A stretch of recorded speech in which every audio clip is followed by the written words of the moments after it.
Hello, test test. Can you hear me? Look at the fancy mic I have now.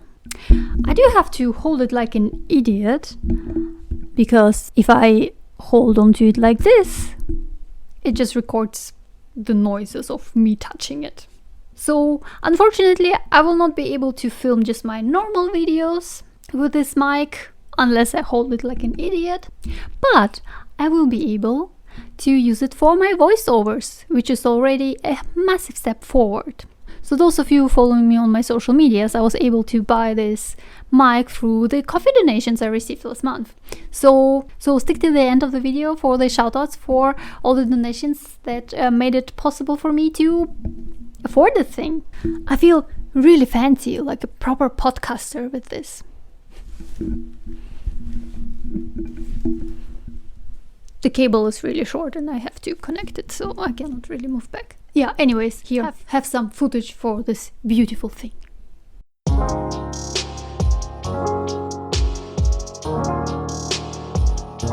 Here, look how pretty it is. It's so pretty. I'm in love.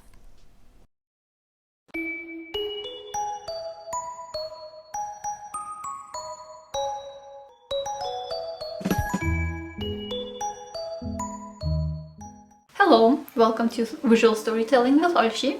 I'm Olschi, and on this channel we talk about manga, comics, storytelling, and anything art related.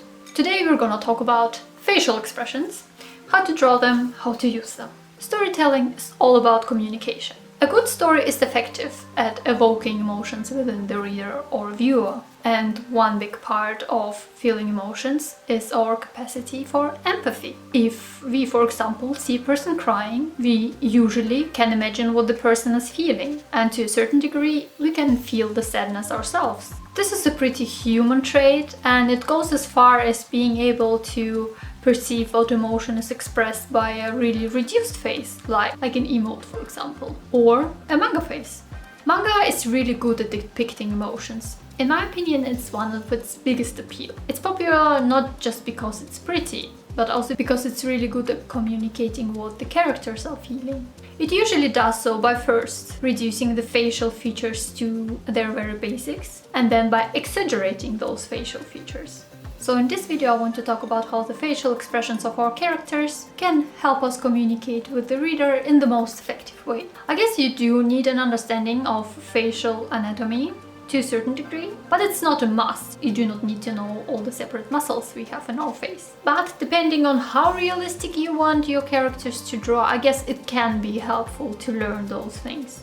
And even if you want to go for a less realistic style, I guess it still can be helpful to know some basic rules, like the average distance of eyes to the mouth, to the nose, and so on. In this video I will not go into the anatomy of the facial features, but there is a great video by Colleen if you want to learn or refresh your basics. She also does some videos on how to draw hot anime dudes, so highly recommend.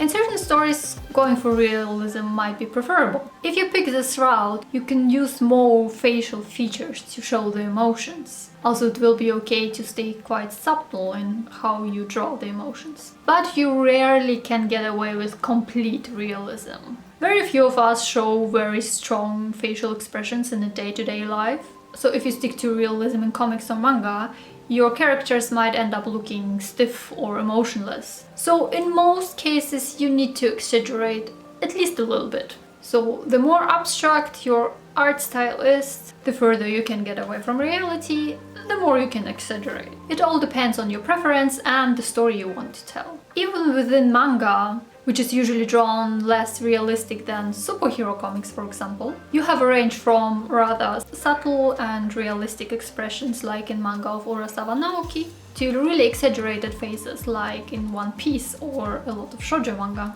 But no matter the style that you want to go for, if you just study the face, you will be able to create hundreds of facial expressions by just changing a few details. So let's deconstruct the face. Let's start with the eyebrows. You will be surprised how much expression lies in these two, what are basically two curved lines, if you keep it simple. There is a neutral position. If you raise them a little, your character can look surprised. Tilt them and they look sad, or tilt them downwards and your character looks angry. You can keep it subtle or make it more intense, but exaggerating and adding wrinkles. But the eyebrows alone would be nothing without the eyes. The shape of the eyes already gives the character a bit of a, well, aura. Round eyes can make an innocent and sweet impression.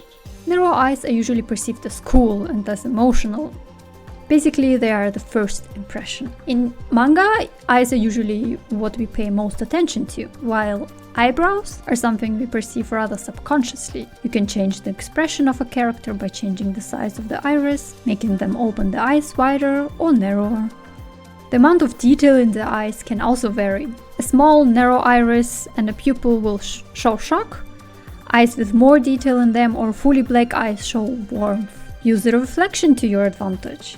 The less sparkles there are in their eyes, the less emotion a character is feeling, or less positive emotion. So the more sparkles, the more positive emotions they are feeling. Also, the direction in which a character looks can express emotion. Averting eyes can show embarrassment or maybe just absent-mindedness. And of course, eyes where tears come out. This can be rather subtle and barely noticeable, or you can draw massive tears which small insects can drown in.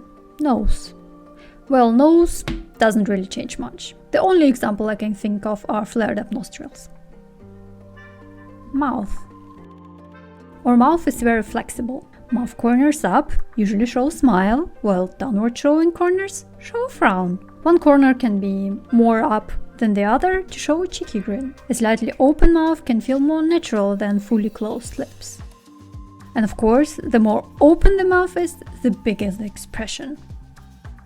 Here you can decide how much of the teeth you want to show. Don't be afraid to exaggerate more here. I think an overly correctly drawn mouth is what can make an expression look stiff, or rather lose all its impact. The mouth is where I personally struggle the most when it comes to expression. Probably because I often tend to try and draw it realistically. Head. How the head is tilted can be used to show certain emotions. If you turn it away, you can show arrogance or disgust. If the character is bowing their head, they can show fear, or they might be deep in their thoughts. You can also use hair to show emotion, like spiky hair if a character is startled, or the hair is suddenly hiding the eyes so you cannot see what the character is feeling.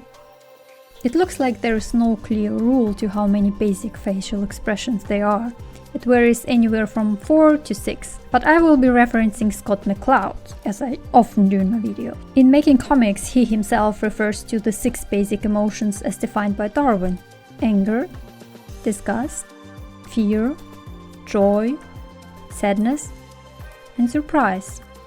Of course, those are not the only facial expressions, but the basic ones. Every other expression is basically a more or less intense version of it, or a combination of 2 or more of the basic expressions. For example, you can take fear and make it either less or more intense, or you can combine anger and joy and get cruelty.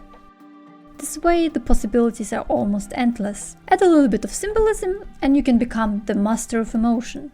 What do I mean by symbolism? It's simple. You definitely have seen it if you've read manga or watched anime. It's more characteristic to Japan, but has spread since. It's the sweat drop on the character's head, or hatching representing blushing, or other hatchings representing sheer anger. A very common symbol is the bulging vein on a character's forehead, showing their anger. This way you can draw a character smiling, but by adding the vein you reveal their true emotions. Or sometimes a character just has no eyes. This is usually used to show that the character is trying to hide their negative emotions. Their face is kinda blank. Spirals can show confusion and brain overload. Nosebleeds are basically a gender-neutral boner. In a way, it's also a smiling face with closed eyes, because nobody actually smiles like that. I remember watching Pokemon for the first time, and simply not understanding what some of the metaphors and symbolisms were supposed to be. It's kinda a language of its own. Those symbolisms are especially common for chibi faces, which are used for a comedic effect.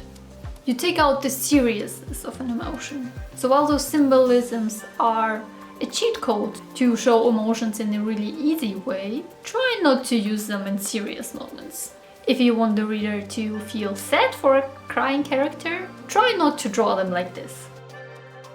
What a lot of artists do when they design a character is to fill out the 25 essential facial expressions sheet by Nancy Lawrence. You probably have seen it around the internet. It is a good practice, and it also helps you to get a feeling for a character. Usually pretty soon you realize that certain facial expressions will be very uncommon for some characters, while some other facial expressions will probably be the staple of that character. And some expressions will never cross the character's face. And you can find the link for the template in the description box if you want to try it out for yourself. After we have practiced drawing the facial expressions, we have to learn how to use them effectively on the manga pages. Panels can be used to emphasize certain emotions or to just frame them differently. Obviously, you can use bigger panels to show that the emotion that the character feels in a certain moment is especially important. And also how you place the character within the panel also can change the way that an emotion is communicated. You can use panel sequences to show a change in emotion. This way, for example, you can show how a character has a change of heart without having to explain things unnecessarily with words. Or you can use it to show an extreme change in emotion, like for example a laughing character who suddenly sees something horrible before the reader sees it. And another thing you might pay attention to is not to overdo it. At least not to overdo it with the strong emotions. First of all, the reader might get an emotion fatigue, and also if some moments in your story comes where the emotions are especially important, it might lose its impact because it's just like one strong emotion within tens of strong emotions. You can also study styles that you like and see how they do it. How do they draw more complex expressions? How do they manage to leave an impact on the reader? Drawing facial expressions can be a lot of fun. So just enjoy the journey and experiment. Do not be afraid to exaggerate. But also do not take any of my advice here as a hard rule. I just share stuff I know, that's it. It's up to you whether you apply any of it. I just hope that this video was somewhat helpful to you. Body language is also really important for a character's expression. And initially I did want to include body language into this video, but I think that would just have been too much input. So I will make a separate video on that topic at some point as well. Before I finish off this video, I want to thank all these wonderful people for donating on my coffee. Thanks to your donations, I was able to buy the microphone, and I will be also able to cover some of the printing costs for the next editions of my manga.